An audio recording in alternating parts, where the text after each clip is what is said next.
오늘은 좀 불편한 이야기를 하나 해보려고 합니다. 듣고 나면 어떤 분은 고개를 끄덕이실 거고 어떤 분은 화가 나실 수도 있습니다. 하지만 이 말을 한 사람이 누구인지 알면 그냥 웃어 넘기기 어려울 겁니다. 바로 독일의 철학자 아르투어 쇼펜하워입니다. 그가 이런 말을 남겼습니다. 결혼을 하든 안 하든 당신은 후회하게 될 것이다. 하지만 혼자서 하는 후회가 100배는 낫다. 처음 들으면 좀 충격적이죠. 결혼한 사람한테는 좀 서운한 말이고 아직 안 한 사람한테는 묘하게 위안이 되는 말입니다. 그런데 이 말을 단순히 결혼하지 마라 라는 뜻으로만 받아들이면 쇼펜하워가 진짜 하고 싶었던 말을 놓치게 됩니다. 오늘 저는 이 한마디 속에 담긴 깊은 의미를 여러분과 함께 풀어보려고 합니다. 어렵지 않습니다. 우리 일상의 이야기로 쉽게 풀어볼 테니 편하게 들어주세요. 쇼펜하워를 이해하려면 먼저 이 사람이 어떤 인생을 살았는지 알아야 합니다. 이 사람은 1788년에 태어났습니다. 지금으로부터 약 230년 전이에요. 아버지는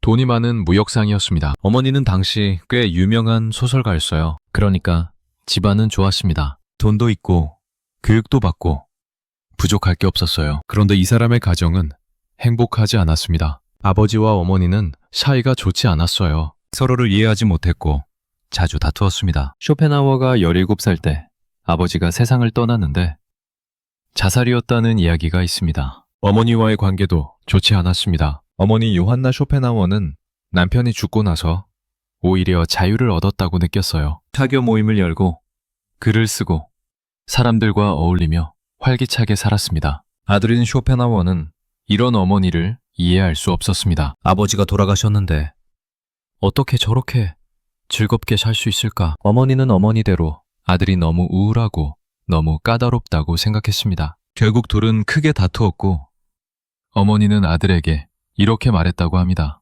너는 네 아버지를 닮아서 사람들을 불행하게 만든다. 이 말이 쇼펜하워의 마음에 얼마나 깊은 상처를 남겼을지 상상이 되시나요? 자기를 낳아준 어머니한테서 이런 말을 들은 겁니다. 그리고 이후로 쇼펜하워와 어머니는 거의 연락을 끊고 살았습니다. 이런 가정 환경에서 자란 쇼펜하워가 결혼에 대해 긍정적으로 생각하기는 어려웠을 겁니다. 부모의 결혼이 행복하지 않았으니까요. 그 결혼 속에서 자란 자신도 행복하지 않았으니까요. 하지만 여기서 중요한 건 이겁니다. 쇼펜하워가 단순히 자기 경험 때문에 결혼을 비판한 게 아니라는 점입니다. 그는 인간의 본질, 우리가 왜 고통 속에서 살아가는지를 평생 연구한 철학자였습니다. 그의 결혼에 대한 이야기는 사실 인간 존재 자체에 대한 깊은 통찰에서 나온 것입니다. 자, 그럼 본격적으로 쇼펜하워의 말을 뜯어봅시다. 결혼을 하든 안 하든 당신은 후회하게 될 것이다. 이 문장에서 가장 중요한 단어가 뭘까요? 결혼이 아닙니다. 후회입니다. 쇼펜하워가 정말로 이야기하고 싶었던 건 결혼이 아니라 후회의 본질입니다. 우리는 살면서 매 순간 선택을 합니다. 아침에 뭘 먹을지, 어떤 옷을 입을지, 어느 길로 출근할지. 이런 작은 선택은 별로 후회가 없습니다. 잘못 골라도 내일 다시 고르면 되니까요. 그런데 인생에는 되돌리기 어려운 큰 선택들이 있습니다. 어떤 직업을 가질 것인가, 어디에서 살 것인가, 그리고 누구와 함께 살 것인가. 이런 선택은 한 번 하면 쉽게 바꿀 수 없습니다. 그리고 바로 이런 선택에서 후회가 생깁니다. 왜 그럴까요? 쇼펜하워는 이렇게 설명합니다. 인간은 하나의 길을 선택하면 자동으로 다른 길을 포기하게 됩니다. 그런데 우리는 포기한 그 다른 길을 계속 상상합니다. 만약에 그때 다른 선택을 했더라면 어땠을까? 이 상상 속에서 포기한 길은 항상 아름답습니다. 왜냐하면 실제로 걸어보지 않았으니까요. 그 길의 고생과 어려움은 모르니까요. 반면에 지금 걷고 있는 길은 매일매일의 고생을 느끼고 있습니다. 그러니까 당연히 그때 다른 걸 선택했으면 이라는 생각이 들 수밖에 없습니다. 이게 바로 후회의 메커니즘입니다. 결혼을 한 사람은 이렇게 생각합니다. 혼자 살았으면 자유롭게 하고 싶은 것 다 하면서 살았을 텐데, 결혼을 안 한 사람은 이렇게 생각합니다. 결혼했으면 외롭지 않고 따뜻한 가정이 있었을 텐데 어느 쪽을 선택해도 후회합니다. 그런데 여기서 한 가지 더 생각해 봐야 할 것이 있습니다. 우리가 후회하는 건 정말로 다른 선택이 더 나았기 때문이 아닙니다. 우리가 후회하는 건 인간이 본래 만족하지 못하는 존재이기 때문입니다. 쇼펜하워는 이것을 아주 날카롭게 꿰뚫어 보았습니다. 인간은 뭔가를 원합니다. 그걸 얻으면 잠시 기쁩니다. 하지만 곧 또 다른 걸 원합니다. 이 과정이 끝없이 반복됩니다. 마치 배가 고파서 밥을 먹으면 잠시 배부르지만 몇 시간 뒤에 다시 배가 고픈 것처럼 욕구가 충족되면 권태가 오고 권태가 오면 또 새로운 욕구가 생기고 이 끝없는 순환 속에서 인간은 결코 완전한 만족에 도달하지 못합니다. 결혼도 마찬가지입니다. 결혼이라는 선택 자체가 문제가 아니라 어떤 선택을 하든 완전히 만족할 수 없는 인간의 본성이 문제라는 겁니다. 이걸 이해하면 쇼펜하우어의 말이 전혀 다르게 들리기 시작합니다. 그는 결혼을 비난하려고 이 말을 한 게 아닙니다. 인간 존재의 근본적인 한계를 이야기하고 있는 겁니다. 자, 이제 두 번째 문장으로 넘어갑시다. 하지만 혼자서 하는 후회가 100배는 낫다. 이 부분이 사실 더 논란이 됩니다. 결혼한 사람들이 들으면 기분이 나쁠 수 있는 말이니까요. 그런데 쇼펜하우어가 여기서 말하고 싶은 건 결혼하지 마라가 아닙니다. 그가 말하고 싶은 건 자기 자신을 잃지 마라입니다. 이걸 이해하려면 쇼펜하우어의 핵심 철학을 알아야 합니다. 쇼펜하우어는 이 세상을 움직이는 가장 근본적인 힘을 의지라고 불렀습니다. 여기서 의지란 우리가 보통 말하는 의지가 강하다의 그 의지가 아닙니다. 쇼펜하우어가 말하는 의지는 생물이 살아남고 번식하려는 맹목적인 욕구를 뜻합니다. 배고프면 먹고 싶고, 추우면 따뜻한 곳에 가고 싶고, 외로우면 누군가 곁에 있고 싶은 것. 이런 본능적인 충동이 바로 의지입니다. 쇼펜하우어는 이 의지가 인간을 조종한다고 보았습니다. 우리가 자유롭게 선택한다고 생각하지만 사실은 이 의지에 끌려다니고 있다는 겁니다. 연애를 예로 들어볼까요? 누군가를 만나서 가슴이 두근거리고 이 사람이 아니면 안 될 것 같고 밤잠을 설치면서 그 사람 생각만 합니다. 우리는 이걸 사랑이라고 부릅니다. 운명이라고 느낍니다. 하지만 쇼펜하우어는 이렇게 말합니다. 그건 사랑이 아니라 의지가 너를 속이는 것이다. 좀 냉정하게 들리죠? 하지만 생각해보면 일리가 있습니다. 연애 초기의 그 뜨거운 감정은 시간이 지나면 반드시 식습니다. 처음에는 상대방의 모든 것이 좋아 보이지만 같이 살다 보면 단점이 보이고 다투게 되고 실망하게 됩니다. 그때 처음 느꼈던 그 뜨거운 감정은 어디로 간 걸까요? 쇼펜하우어에 따르면 그 감정은 의지가 목적을 달성하기 위해 잠시 만들어낸 환상이었던 겁니다. 그 목적이 달성되면, 즉 두 사람이 결합하면 그 환상은 사라집니다.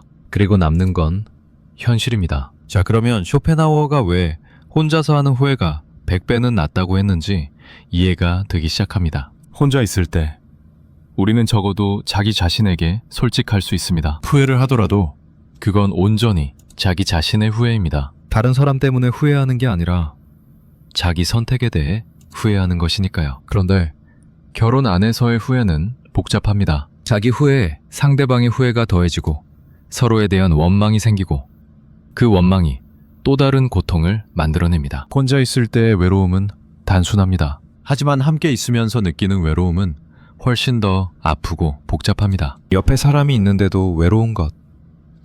이것이야말로 가장 깊은 외로움이라고 쇼펜하우어는 본 겁니다. 여러분도 이런 경험 있으시죠? 가족과 함께 밥을 먹는데 아무 대화가 없고 각자 핸드폰만 보고 있는 그 순간, 같은 방에 있는데 마치 다른 세계에 사는 것 같은 그 느낌. 그때 느끼는 외로움은 정말 혼자 있을 때보다 더 쓸쓸합니다. 쇼펜하우어가 말하는 것은 바로 이런 것입니다. 혼자 있으면 외롭지만 그 외로움은 깨끗합니다. 누군가와 함께하면서 느끼는 외로움은 실망과 원망과 후회가 뒤섞여서 더 복잡하고 더 아픕니다. 그래서 차라리 혼자서 깨끗하게 후회하는 것이 낫다고 말한 겁니다. 여기까지 듣고 나면 이런 의문이 되실 겁니다. 그러면 사랑은 전부 거짓이라는 건가? 결혼은 의미가 없다는 건가? 쇼펜하우어의 철학을 피상적으로만 보면 그렇게 느낄 수 있습니다. 하지만 조금 더 깊이 들어가 보면 이야기가 달라집니다. 쇼펜하우어는 사랑 자체를 부정한 게 아닙니다. 그가 부정한 건 사랑에 대한 환상입니다. 우리는 드라마나 영화에서 이런 장면을 많이 봅니다. 두 사람이 만나고 사랑에 빠지고 결혼을 하면 그리고 그들은 행복하게 살았습니다.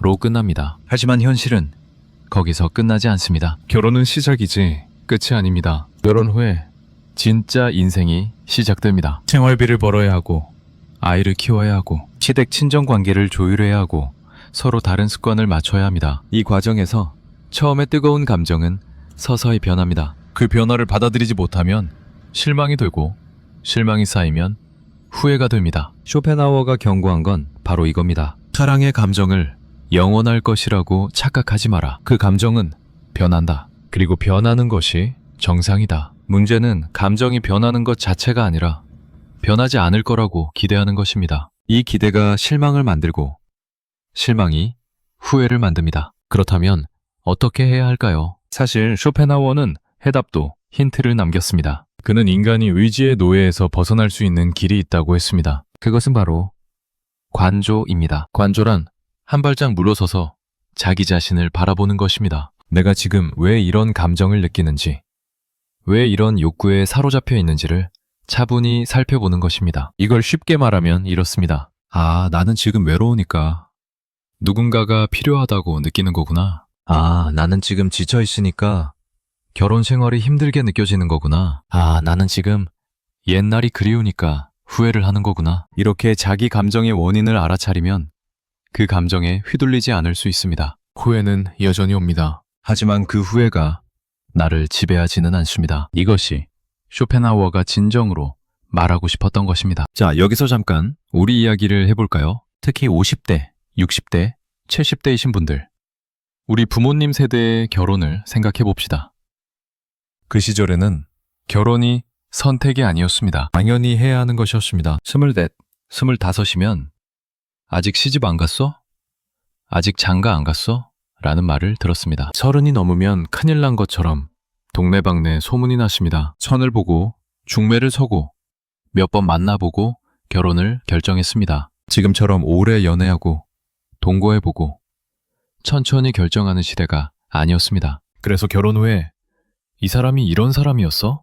라고 놀라는 일이 많았습니다. 결혼 전에는 몰랐던 습관, 성격, 가치관의 차이가 같이 살면서 드러났습니다. 그런데 그때는 이혼이라는 선택지가 거의 없었습니다. 이혼하면 집안 망신이라고 생각했고, 특히 여성에게는 사회적으로 큰 불이익이 있었습니다. 그래서 많은 분들이 참았습니다. 맞지 않는 사람과 맞지 않는 삶을 참으면서 살았습니다. 아이들을 위해서, 집안을 위해서, 체면을 위해서. 이런 분들에게 쇼펜하우어의 말은 어떻게 들릴까요? 결혼을 하든 안 하든 후회한다는 말이 깊은 공감으로 다가올 수도 있을 겁니다. 아, 나만 후회하는 게 아니었구나. 어느 쪽을 선택해도 후회하는 거구나. 이 깨달음만으로도 조금은 마음이 편해질 수 있습니다. 내 선택이 잘못된 게 아니라 인간이라면 누구나 겪는 일이라는 것을 알게 되니까. 그리고 혼자서 하는 후회가 100배 낫다는 말은 이렇게 바꿔 생각할 수 있습니다. 결혼 안에서도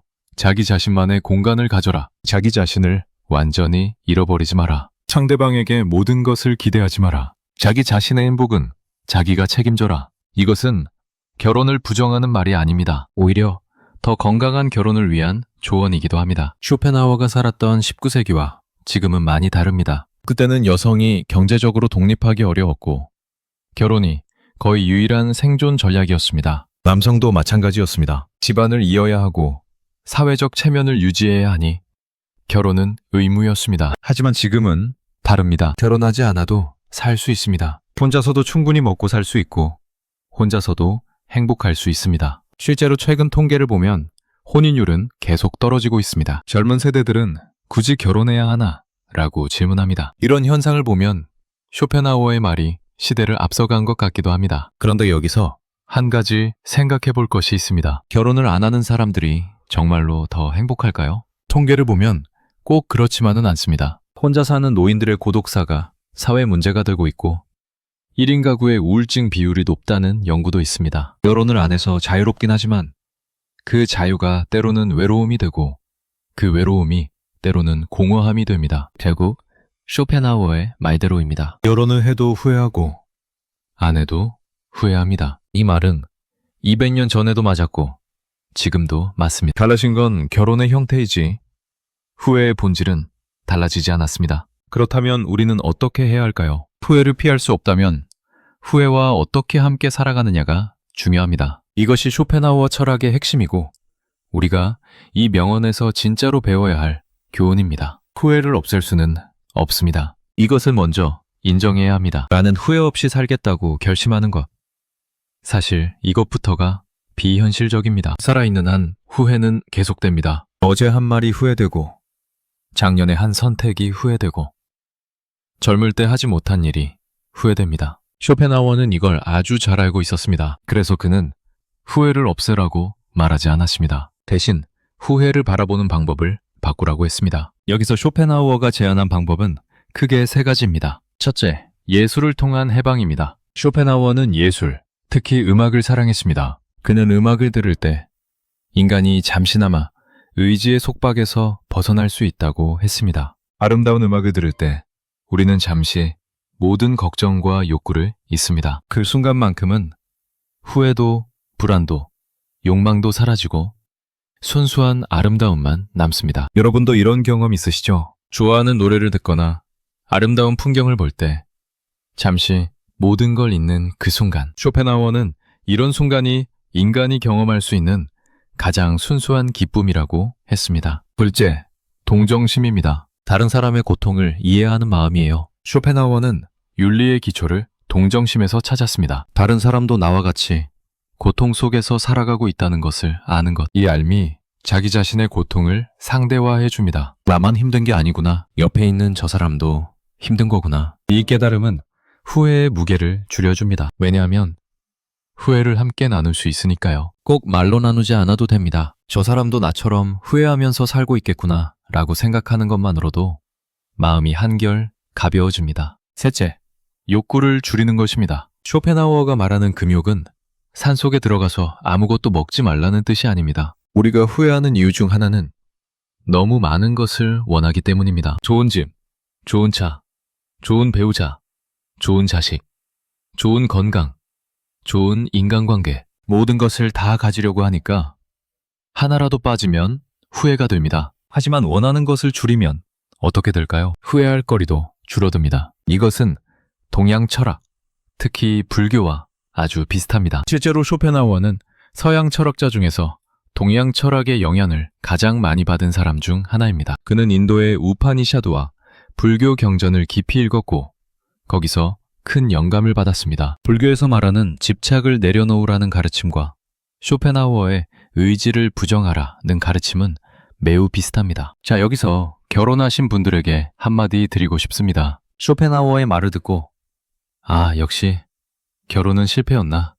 라고 생각하실 필요 없습니다. 쇼펜하우어는 결혼이 실패라고 말한 적이 없습니다. 그가 말한 건 어떤 선택을 하든 후회는 따라온다는 것뿐입니다. 결혼한 당신만 후회하는 게 아닙니다. 결혼하지 않은 사람도 후회합니다. 다른 사람과 결혼한 사람도 후회합니다. 모두가 후회합니다. 그러니까 중요한 건 내가 한 선택 안에서 최선을 다하는 것입니다. 완벽한 선택은 없습니다. 완벽한 배우자도 없습니다. 하지만 불완전한 선택 안에서도 의미를 만들어갈 수는 있습니다. 오랜 세월을 함께한 부부에게는 뜨거운 사랑은 없을지 모릅니다. 하지만 세월이 만든 정이 있고 함께 버텨온 역사가 있고 서로의 약함을 아는 이해가 있습니다. 이것은 연애의 설렘과는 다른 종류의 사랑입니다. 더 조용하고 더 깊고 더 단단한 사랑입니다. 쇼펜하우어가 알지 못했던 사랑이 바로 이것입니다. 그는 연애의 열정만을 사랑이라고 보았기 때문에 사랑은 환상이라고 결론 내렸습니다. 하지만 우리는 압니다. 함께 늙어가는 것, 서로의 병간호를 하는 것, 아무 말 없이도 편안한 것, 이런 것이야말로 진짜 사랑이라는 것을. 쇼펜하우어는 천재적인 철학자였지만 이런 사랑을 경험하지 못한 사람이기도 합니다. 그래서 그의 말에서 배울 것은 배우되 그의 한계도 함께 알아야 합니다. 결혼하지 않으신 분들에게도 한마디 드립니다. 주변에서 왜 결혼 안 하느냐, 외롭지 않느냐 라는 말을 많이 들으셨을 겁니다. 명절 때마다 친척들의 잔소리, 동창 모임에서의 비교, 이런 것들이 마음을 불편하게 만들었을 겁니다. 하지만 쇼펜하우어의 말을 기억하세요. 결혼한 사람도 후회합니다. 당신만 후회하는 게 아닙니다. 결혼이 정답이 아닌 것처럼 비혼도 정답이 아닙니다. 정답은 없습니다. 누구에게나 후회는 있습니다. 중요한 건 자신의 선택에 떳떳한 것입니다. 내가 선택한 삶을 내가 책임지고 살아가는 것.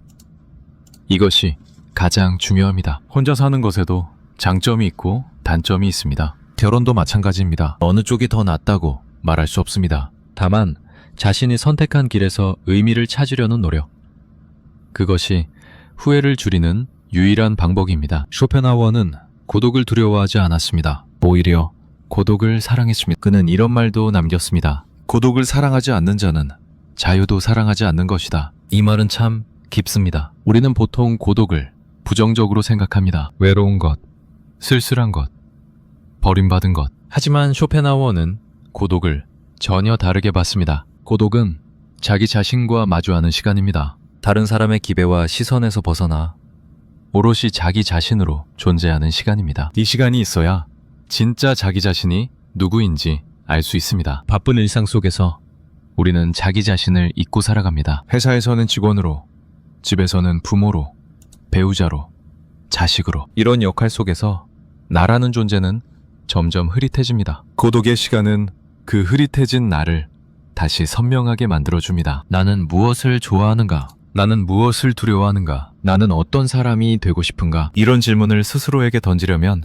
고독의 시간이 필요합니다. 결혼한 사람이든 아닌 사람이든 이 고독의 시간은 반드시 필요합니다. 결혼했다고 해서 고독의 시간을 포기하면 안 됩니다. 오히려 결혼한 사람일수록 고독의 시간이 더 필요합니다. 자기 자신을 돌보지 않으면 다른 사람을 돌볼 수 없으니까요. 자기 자신을 알지 못하면 다른 사람을 이해할 수 없으니까요. 쇼펜하우어는 위대한 철학자였지만 그도 인간이었습니다. 그의 철학에는 빛나는 통찰이 있지만 동시에 한계도 있습니다. 가장 큰 한계는 무엇일까요? 그는 인간의 어두운 면을 너무 잘 보았지만 밝은 면은 잘 보지 못했습니다. 인간이 서로에게 줄 수 있는 위안과 따뜻함, 그것을 과소평가했습니다. 우리의 일상을 생각해 봅시다. 힘든 하루를 보내고 집에 돌아왔을 때 누군가 따뜻한 국물을 끓여놓고 기다리고 있다면, 아무 말 하지 않아도 내가 힘들다는 걸 알아채주는 사람이 있다면 그 사람의 존재만으로도 세상이 좀 덜 춥게 느껴지지 않나요? 쇼펜하우어는 이런 따뜻함을 충분히 경험하지 못한 사람입니다. 어린 시절부터 가족에게서 따뜻함을 받지 못했고 성인이 되어서도 깊은 인간관계를 맺지 못했습니다. 그래서 그의 철학은 차갑습니다. 날카롭고 정확하지만 따뜻하지는 않습니다. 하지만 우리는 쇼펜하우어보다 더 많은 것을 알고 있습니다. 왜냐하면 우리는 살면서 따뜻함도 경험했고 차가움도 경험했으니까요. 우리는 후회도 알고 감사도 알고 외로움도 알고 함께하는 기쁨도 합니다. 쇼펜하우어의 통찰을 받아들이되 거기에 우리의 경험을 더해야 합니다. 후회는 피할 수 없다는 그의 말은 맞습니다. 하지만 후회 속에서도 감사할 것을 찾을 수 있다는 것, 이것은 우리가 덧붙여야 할 이야기입니다. 때로는 하나의 모험이라고 생각해보면 어떨까요? 모험에는 위험이 따릅니다. 예상치 못한 일이 벌어집니다. 때로는 길을 잃기도 하고 때로는 다치기도 합니다. 하지만 모험을 하지 않는 것이 안전한 건 아닙니다. 모험을 하지 않으면 위험은 없지만 발견도 없습니다. 새로운 풍경을 볼 수 없고 예상치 못한 기쁨을 맛볼 수 없습니다. 결혼도 마찬가지입니다. 결혼이라는 모험을 떠나면 고생도 있지만 혼자서는 경험할 수 없는 것들이 있습니다. 아이의 첫 울음소리를 듣는 것, 오랜 세월 함께한 사람과 눈빛만으로 통하는 것, 같이 웃고 같이 울었던 기억이 쌓여서 말로 설명할 수 없는 유대감이 만들어지는 것, 이런 것들은 혼자서는 경험할 수 없습니다. 반면에 결혼이라는 모험을 떠나지 않은 사람에게는 다른 종류의 경험이 있습니다. 자기 자신과 깊이 대화하는 시간, 완전한 자유 속에서의 창조, 세상을 자기만의 속도로 탐험하는 즐거움, 이것도 귀중한 경험입니다. 어느 쪽이 더 낫다고 말할 수 없습니다. 다만 어느 쪽을 선택하든 그 안에서 최선을 다하는 것이 중요합니다. 쇼펜하우어의 말처럼 후회는 어차피 옵니다. 그렇다면 후회할 바에는 도전한 후에 후회하는 것이 낫지 않을까요? 아무것도 하지 않고 후회하는 것보다 무언가를 해보고 후회하는 것이 더 값진 후회일 수 있습니다. 나이가 들면 인생을 돌아보게 됩니다. 그때 어떤 후회가 가장 클까요? 연구에 따르면 사람들이 가장 후회하는 것은 하지 못한 일이라고 합니다. 한 것에 대한 후회보다 하지 않은 것에 대한 후회가 더 크다는 겁니다. 사랑한다고 말할 걸, 그때 용기를 냈을 걸, 가보고 싶은 곳에 갈 걸, 하고 싶은 일을 해볼 걸, 이런 후회가 나이 들어 가장 아프게 남는다고 합니다. 쇼펜하우어의 말을 이 맥락에서 다시 생각해 봅시다. 결혼을 하든 안 하든 후회한다. 맞습니다.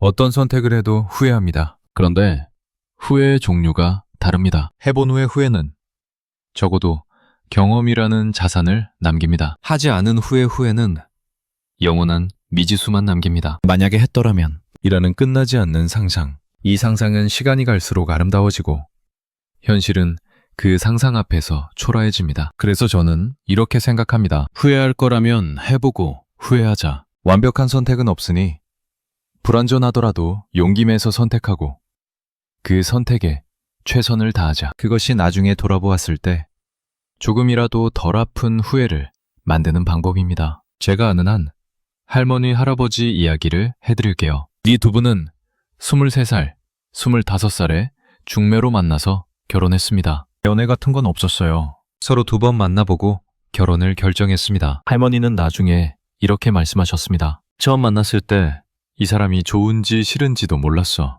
그냥 부모님이 하라니까 한 거야. 결혼 초기에는 정말 힘들었다고 합니다. 남편은 말이 없는 사람이었고 할머니는 활발한 성격이었거든요. 할머니가 말을 걸어도 응, 아, 밖에 안 하는 남편이 답답했대요. 이 사람하고 어떻게 평생을 사나 싶었다고요. 30살 무렵에는 정말 이혼을 생각했다고 합니다. 아이 셋을 키우면서 남편은 매일 늦게 들어오고 집안일은 혼자 하고 그때가 가장 후회가 컸대요. 내가 왜 이 사람하고 결혼했을까? 다른 사람을 만났으면 이렇게까지 힘들지 않았을 텐데. 이 후회가 10년 넘게 계속되었다고 합니다. 그런데 45쯤 할머니가 크게 아팠어요. 병원에 입원해서 수술을 받아야 하는 상황이었습니다. 그때 말없던 남편이 매일 병원에 왔대요. 퇴근하고 바로 병원으로 와서 아무 말 없이 옆에 앉아 있었답니다. 할머니가 집에 가서 쉬어 라고 해도 면회 시간 끝날 때까지 안 갔대요. 수술 전날 밤에 남편이 할머니 손을 잡으면서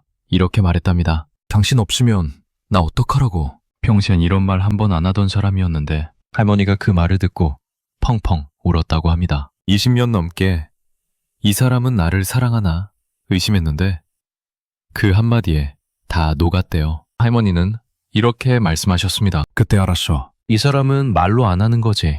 마음이 없는 게 아니었구나. 그 후로 할머니는 남편을 다르게 보기 시작했대요. 말은 안 하지만 매일 아침 할머니 약을 챙기고 비 오는 날에는 일찍 들어오고 할머니가 좋아하는 과일을 사다 놓고 이런 것들이 다 사랑이었다는 걸 늦게서야 알게 된 거예요. 지금 두 분은 80이 넘으셨는데 아침마다 동네 공원을 같이 산책하신대요. 여전히 말은 별로 안 하지만 나란히 걷는 뒷모습이 참 보기 좋습니다. 할머니가 마지막에 이런 말을 하셨어요. 후회한 시간이 더 길었어. 하지만 지금은 후회하지 않아. 이 사람이어서 다행이야. 이 이야기를 듣고 저는 생각했습니다. 쇼펜하우어의 말이 맞긴 맞아요. 이 할머니도 수십 년을 후회하면서 살았으니까요. 하지만 쇼펜하우어가 몰랐던 게 있습니다. 후회가 영원하지 않을 수도 있다는 것을요. 시간이 지나면서 후회가 감사로 바뀔 수도 있다는 것을요. 그리고 그 변화를 가능하게 하는 것은 함께 보낸 시간이라는 것을요. 반대 이야기도 해볼게요.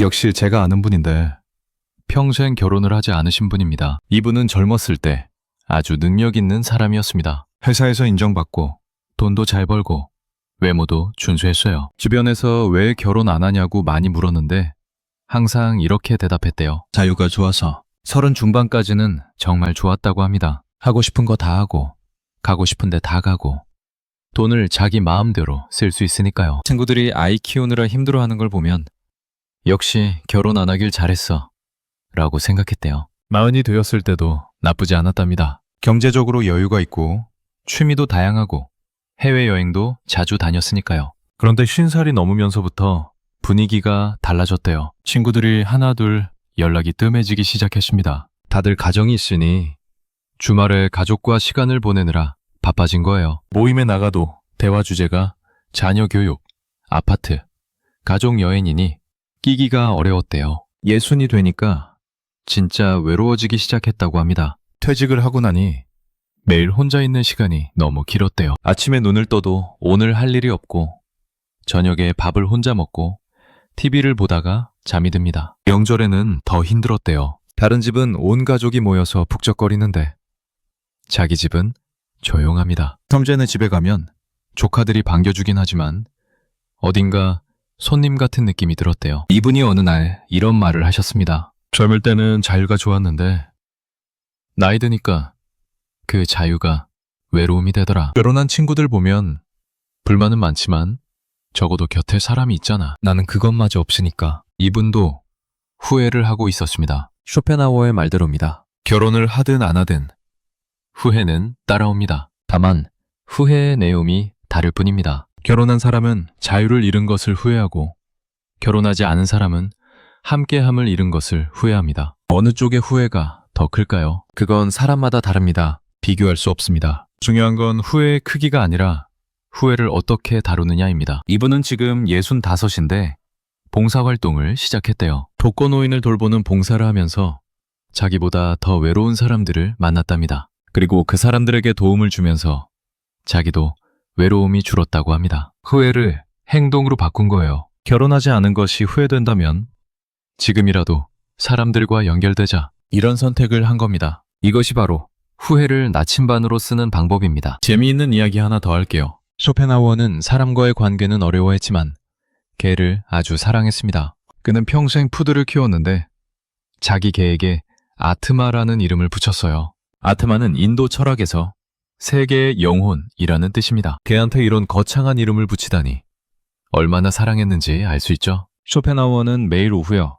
개와 함께 산책을 했습니다. 그 시간이 하루 중 가장 행복한 시간이었다고 합니다. 사람과는 맞지 않았지만 개와는 완벽한 관계를 맺은 거예요. 이 이야기에서 우리는 무엇을 배울 수 있을까요? 쇼펜하우어도 결국은 누군가와 함께하고 싶었다는 겁니다. 완전한 고독을 사랑한 게 아니라 자기에게 맞는 형태의 함께함을 찾은 거예요. 그에게는 그것이 개와의 관계였습니다. 우리에게도 각자에게 맞는 형태의 함께함이 있습니다. 어떤 사람에게는 결혼이 맞고 어떤 사람에게는 친한 친구 몇 명이면 충분하고 어떤 사람에게는 반려동물이 최고의 파트너입니다. 중요한 건 형태가 아니라 연결입니다. 누군가와 혹은 무언가와 연결되어 있다는 느낌. 이것이 인간에게 가장 필요한 것입니다. 쇼펜하우어도 이걸 알았던 겁니다. 비록 그가 인정하고 싶어 하지 않았더라도요. 지금까지 이야기를 정리하면서 후회의 무게를 덜어줄 수 있는 5가지 생각을 나눠볼게요. 첫째,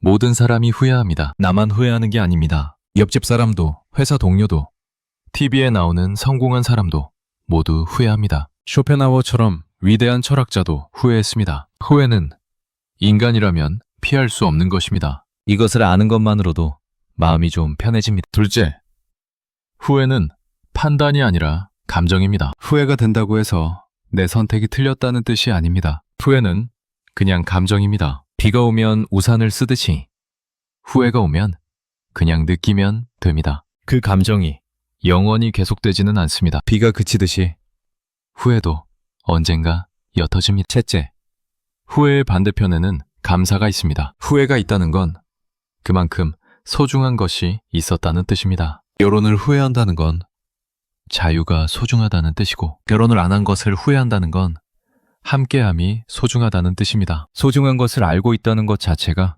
감사할 일입니다. 넷째, 지금부터 시작할 수 있습니다. 과거는 바꿀 수 없지만 지금은 바꿀 수 있습니다. 60대든 70대든 80대든 지금부터 새로운 선택을 할 수 있습니다. 새로운 취미를 시작할 수도 있고 새로운 사람을 만날 수도 있고 새로운 도전을 할 수도 있습니다. 나이는 숫자일 뿐입니다. 다섯째, 후회는 사라지지 않지만 변합니다. 젊을 때의 후회와 나이 들어서의 후회는 다릅니다. 시간이 지나면 후회의 날카로움이 무뎌지고 어느 순간 후회가 추억이 되기도 합니다. 그때는 그래서 힘들었지 라고 웃으며 이야기할 수 있는 날이 옵니다. 쇼펜하우어의 철학을 한마디로 정리하면 이렇습니다. 인생은 본질적으로 고통이다. 하지만 그 고통을 이해하면 조금은 자유로워질 수 있다. 이 말이 비관적으로 들리시나요? 하지만 잘 생각해보면 오히려 희망적인 메시지입니다. 고통이 당연한 것이라면 고통받고 있는 자기 자신을 탓할 필요가 없으니까요.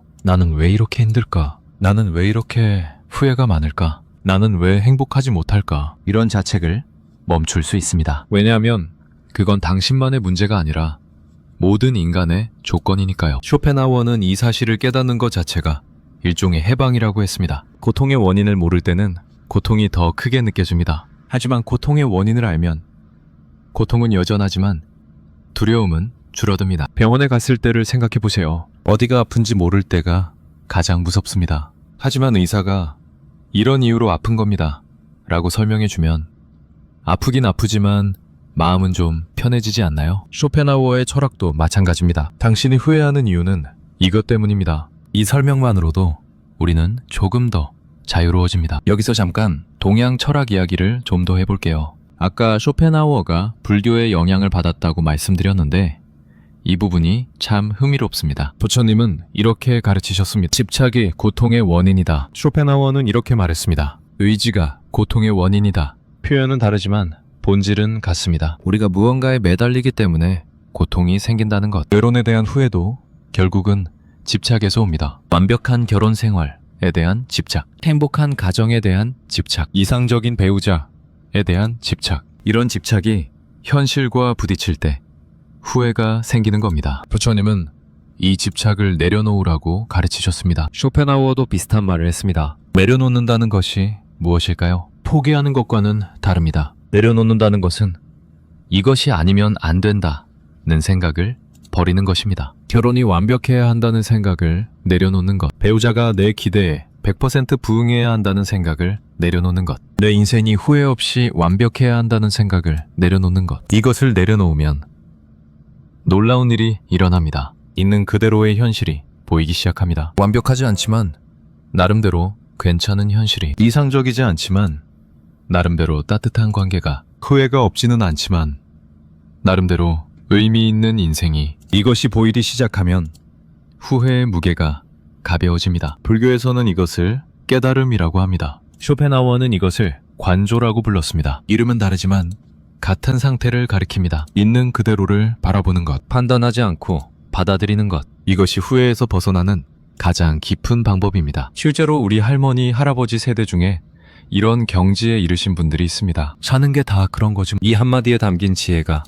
얼마나 깊은지 모릅니다. 젊은 사람에게 이 말은 체념으로 들릴 수 있습니다. 하지만 오래 살면서 많은 것을 경험한 사람에게 이 말은 깨달음입니다. 삶은 완벽하지 않다. 그리고 그것이 괜찮다. 이 깨달음에 이른 사람은 후회에 휘둘리지 않습니다. 후회를 느끼되 후회에 갇히지 않습니다. 쇼펜하우어가 어렵게 설명한 것을 우리 할머니들은 한마디로 말씀하시는 거예요. 사는 게 다 그런 거지. 이 말이 쇼펜하우어의 전체 철학을 요약하고 있다고 해도 과언이 아닙니다. 미국의 시인 로버트 프로스트가 이런 내용의 시를 썼습니다. 숲 속에 두 갈래 길이 있었고 나는 사람들이 덜 간 길을 선택했다는 것이에요. 이 시는 보통 남다른 선택을 하라는 뜻으로 해석되지만 자세히 읽으면 다른 의미도 있습니다. 시인은 선택하지 않은 길에 대한 아쉬움을 이야기하고 있기도 합니다. 이것은 후회의 숨결입니다. 다른 길을 갔으면 어땠을까 하는 영원한 궁금증. 이 궁금증은 결코 풀리지 않습니다. 왜냐하면 동시에 두 길을 걸을 수 없으니까요. 결혼도 마찬가지입니다. 결혼이라는 길을 선택하면 비혼이라는 길은 영원히 미지수로 남습니다. 비혼이라는 길을 선택하면 결혼이라는 길은 영원히 상상 속에만 존재합니다. 그리고 상상 속의 길은 항상 아름답습니다. 왜냐하면 상상에는 현실의 고생이 빠져 있으니까요. 결혼하지 않은 사람이 상상하는 결혼 생활에는 시어머니와의 갈등이 없습니다. 결혼한 사람이 상상하는 싱글 생활에는 명절의 외로움이 없습니다. 상상은 항상 좋은 부분만 보여줍니다. 이것을 알면 후회가 좀 줄어듭니다. 내가 후회하는 건 실제로 더 나은 길이 있어서가 아니라 내 상상이 현실보다 예쁘게 그려주기 때문이구나. 이 깨달음은 참 중요합니다. 후회의 상당 부분은 현실과 상상의 비교에서 옵니다. 현실은 항상 복잡하고 지저분하지만 상상은 항상 깔끔하고 아름답습니다. 그러니 상상과 비교하면 현실이 초라하게 느껴지는 건 당연합니다. 하지만 그 상상이 현실이 되면 거기에도 똑같은 복잡함과 지저분함이 있을 겁니다. 완벽한 길은 없습니다. 어느 길을 가든 돌부리가 있고 비가 오고 때로는 길을 잃습니다. 중요한 건 어떤 길을 가느냐가 아니라 그 길을 어떻게 걸어가느냐입니다. 쇼펜하우어는 행복에 대해서도 독특한 견해를 가지고 있었습니다. 그는 행복은 적극적인 것이 아니라 소극적인 것이라고 했습니다. 무슨 뜻이냐면 행복은 좋은 일이 생기는 것이 아니라 나쁜 일이 없는 것이라는 겁니다. 처음 들으면 좀 이상하게 느껴지죠? 하지만 생각해보면 일리가 있습니다. 우리가 가장 행복하다고 느끼는 순간은 언제인가요? 큰 성공을 거둔 순간? 복권에 당첨된 순간? 아닙니다. 연구에 따르면 큰 성공이나 행운 뒤의 행복은 생각보다 오래가지 않는다고 합니다. 오히려 일상적인 작은 순간들이 더 큰 행복을 줍니다. 아침에 따뜻한 이불 속에서 늘어지는 것, 좋아하는 사람과 맛있는 밥을 먹는 것, 산책하다가 예쁜 꽃을 발견하는 것, 몸이 아프지 않은 것, 걱정거리가 없는 것, 이런 것들이 진짜 행복입니다. 그리고 이 행복은 결혼 여부와 상관없습니다. 결혼을 하든 안 하든 따뜻한 이불의 행복은 같습니다. 결혼을 하든 안 하든 맛있는 밥의 기쁨은 같습니다. 결혼을 하든 안 하든 건강한 몸의 감사함은 같습니다. 쇼펜하워가 간과한 것이 바로 이것입니다. 그는 인생의 큰 선택에서 오는 후회에 집중했지만 일상의 작은 행복은 놓쳤습니다. 큰 선택은 후회를 낳지만 작은 일상은 행복을 줍니다. 그리고 인생은 큰 선택보다 작은 일상으로 이루어져 있습니다. 매일매일의 작은 행복을 알아차리는 것.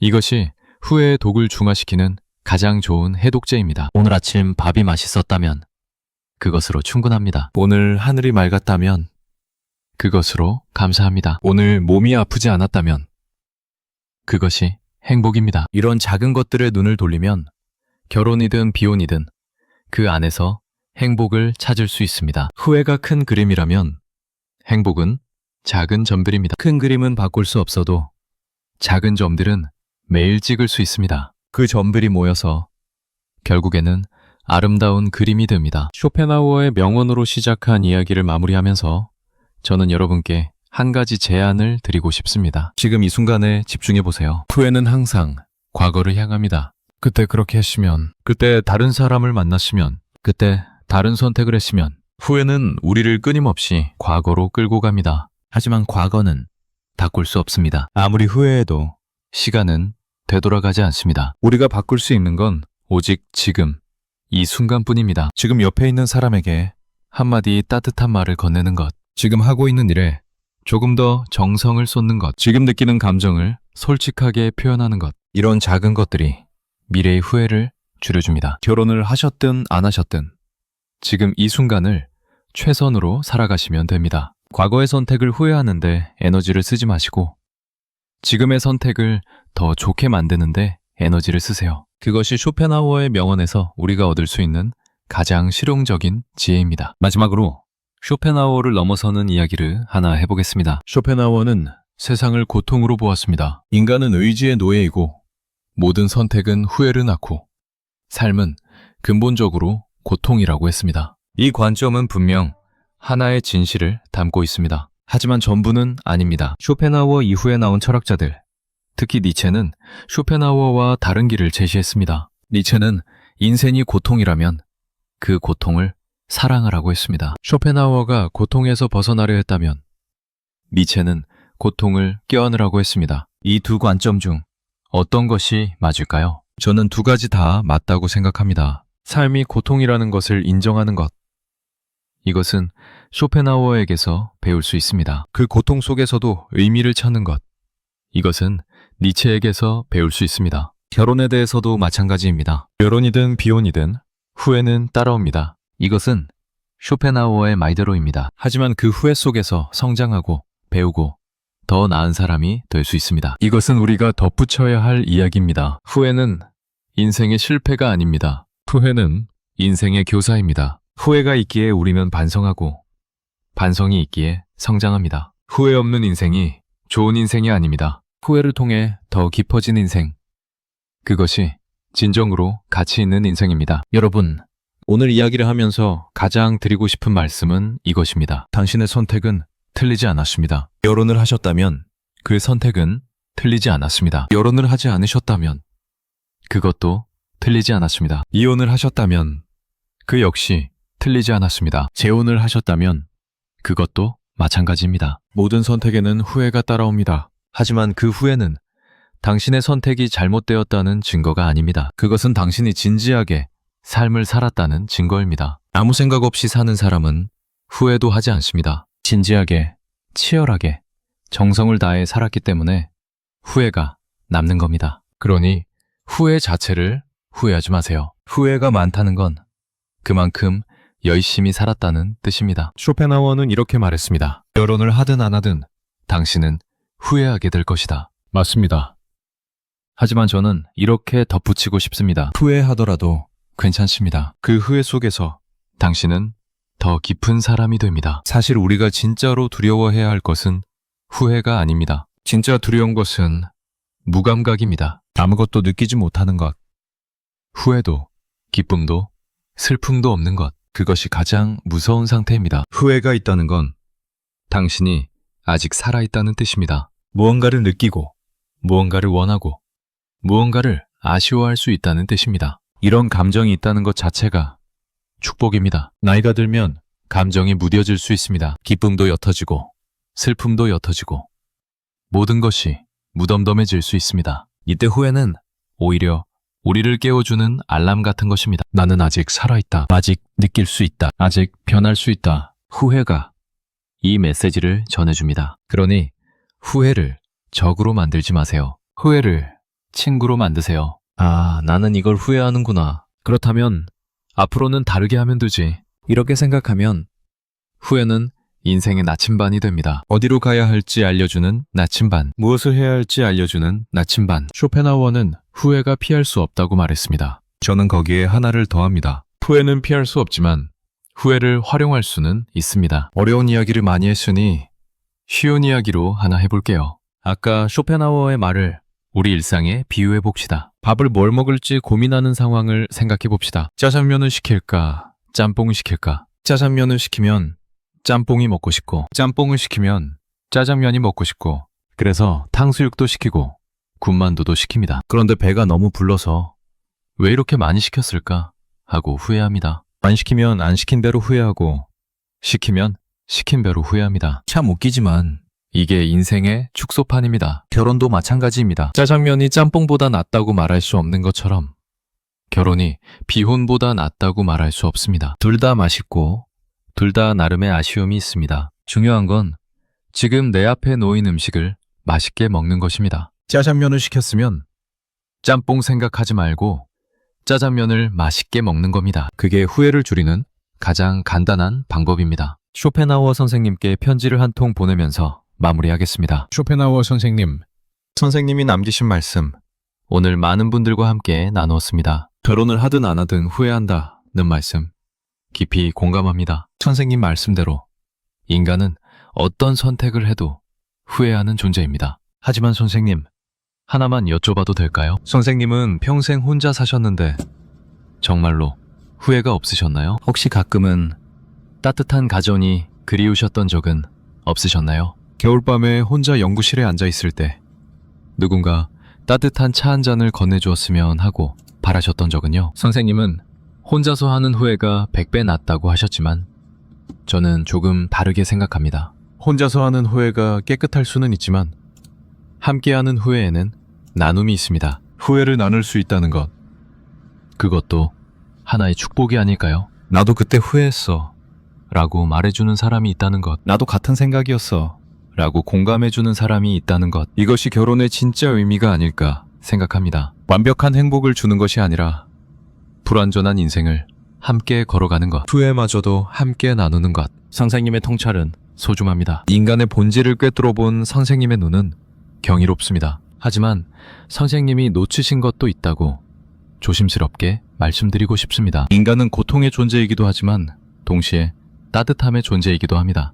의지의 노예이기도 하지만 사랑의 주인이기도 합니다. 후회의 존재이기도 하지만 감사의 존재이기도 합니다. 선생님 덕분에 오늘 많은 것을 생각할 수 있었습니다. 감사합니다, 쇼펜하우어 선생님. 쇼펜하우어는 1860년 72살에 세상을 떠났습니다. 죽기 전 몇 년은 그의 인생에서 가장 평온한 시기였다고 합니다. 젊었을 때는 아무도 자기 철학을 인정해주지 않아서 분노에 차 있었지만 말년에는 드디어 유명해졌고 제자들이 찾아왔고 책이 팔리기 시작했습니다. 그의 말년의 일상은 이랬습니다. 아침에 일어나서 글을 쓰고 점심을 먹고 오후에 개와 함께 산책하고 저녁에 플루트를 연주했습니다. 규칙적이고 조용한 삶이었습니다. 그는 이 규칙적인 일상 속에서 나름의 평화를 찾았던 것 같습니다. 젊을 때 분노와 좌절은 사라지고 조용한 만족이 그 자리를 채웠습니다. 물론 그가 후회가 전혀 없었는지는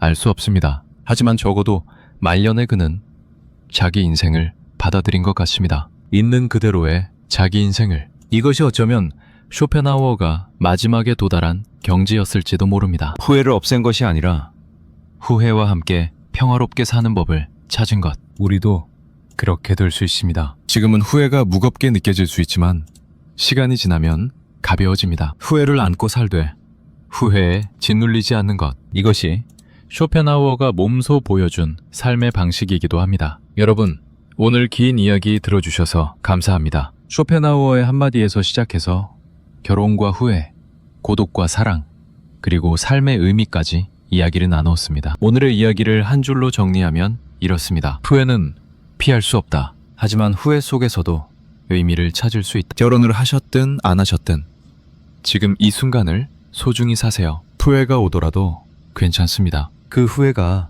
당신을 더 깊은 사람으로 만들어줄 테니까요. 오늘 이 영상을 보신 분 중에 결혼을 후회하시는 분이 계실 수도 있고 결혼하지 않은 것을 후회하시는 분이 계실 수도 있습니다. 어느 쪽이든 한 가지만 기억해 주세요. 당신의 후회는 당신이 진지하게 살았다는 증거입니다. 아무 생각 없이 사는 사람은 후회도 하지 않습니다. 후회할 줄 아는 당신은 이미 충분히 깊은 사람입니다. 쇼펜하우어는 세상을 떠나기 전에 이런 말도 남겼습니다. 인생은 짧지만 진실은 오래 남고 멀리까지 영향을 미친다. 오늘 나눈 이야기가 여러분의 마음속에 오래 남았으면 좋겠습니다. 다음 시간에도 이런 좋은 이야기로 찾아뵙겠습니다. 구독과 좋아요, 알림 설정 부탁드립니다. 여러분의 매일이 조금씩 더 따뜻해지기를 바랍니다.